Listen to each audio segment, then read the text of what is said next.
देखो ये सवाल भी बहुत जबरदस्त है। प्रूव दैट पैरेललोग्राम, पहले बता चुका हूँ यार ये सवाल, तुम एक बार कॉपी तो चेक करो उठा के, कॉपी में है ये सवाल, सर्कल का ही क्वेश्चन है। मुझे लगता है एक्सरसाइज कौन सी है, 10.2 एक्सरसाइज है शायद इसमें, 10.2 एक्सरसाइज का क्वेश्चन नंबर चैप्टर 10 का है, क्वेश्चन नंबर 11 है शायद, देख लेना कौन सा क्वेश्चन है ये। और पहले करा चुका हूँ, 3 बार कराया है, पता नहीं क्यों नहीं होता है। अरे एक बार देखो तो सही कॉपी खोल के, देखो कैसे करना है। ए बी सी डी एक रोम्बस है और इसके अंदर एक सर्कल है। सर्कमस्क्राइबिंग का मतलब क्या होता है कि, सॉरी रोम्बस नहीं है, पैरेललोग्राम है, कि एक सर्कल को एक पैरेललोग्राम जो है वो सर्कमस्क्राइब कर रहा है। सर्कमस्क्राइब मतलब ऊपर ऊपर बैठा है उसके, ठीक है, मतलब बाहर से उसको लिया है। इंस्क्राइब मतलब होता है अंदर, और सर्कमस्क्राइब मतलब होता है बाहर। जैसे अगर इंस्क्राइब बोलेंगे ट्राइंगल के अंदर तो इस तरह से होगा, और यही अगर सर्कमस्क्राइब बोलेंगे तो इसको इस तरह से बनाते हैं। ये होता है इन सर्कल बोलते हैं इसको, इसको बोलते हैं सर्कम सर्कल, ठीक है, याद रखने के लिए बता दे रहा हूं मैं।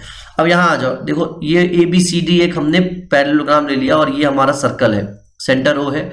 अब आप एक बात बताओ, ए पी बराबर होगा ए एस के। आप एक काम करो, कोई एक साइड ले लो, सपोज आपने ये नीचे वाली बेस वाली साइड ले ली, तो ए पी बराबर होगा ए एस के। क्यों? क्योंकि एक पॉइंट से जब आप टेंजेंट ड्रॉ करते हो किसी सर्कल पे इस तरीके से, तो दोनों टेंजेंट क्या होता है, बराबर होता है।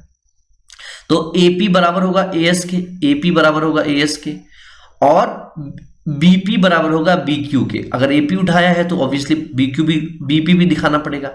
अब उसके सामने की साइड को लो, याद रखना है इस चीज को, अगर आपने गलती से ये वाला साइड उठा लिया तो फिर आप फंस जाओगे।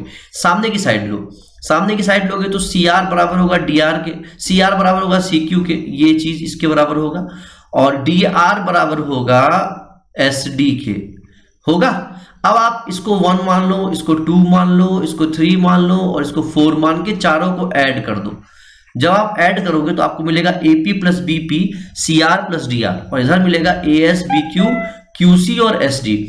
तो जब आप AP और BP को ऐड करोगे तो AP और BP क्या देगा, ध्यान से देखो, AB दे देगा, और CR प्लस DR क्या देगा, BCD दे देगा। और इधर AS और SD को साथ रखो, AS और SD को, क्योंकि BQ और AS तो कोई सेंस ही नहीं दे रहा है ना।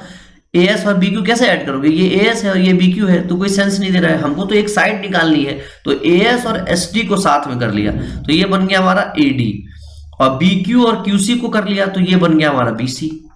अब आप जानते हो कि पैरेललोग्राम में अपोजिट साइड बराबर होता है, तो आप लिख सकते हो AB प्लस CD बराबर 2AB।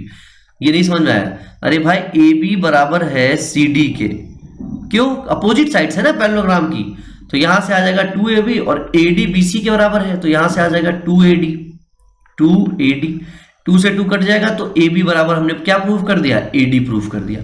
अगर AB बराबर AD हमने प्रूव कर दिया तो मुझे एक बात बताओ कि एक, यहां देखो साइड में, कि अगर एक पैरेललोग्राम है और उसका ये साइड और ये साइड बराबर होगा तो चारों साइड बराबर नहीं हो जाएंगे।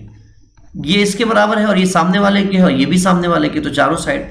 तो अगर एक पैरेललोग्राम में एक प्रॉपर्टी याद रख लो कि अगर एडजेसेंट साइड्स बराबर हो जाते हैं तो वो एक रोम्बस कहलाता है, बात खत्म, ठीक। तो ये आंसर हो गया कि एक रोम्बस होता है। क्लियर हो गया? चलो धन्यवाद।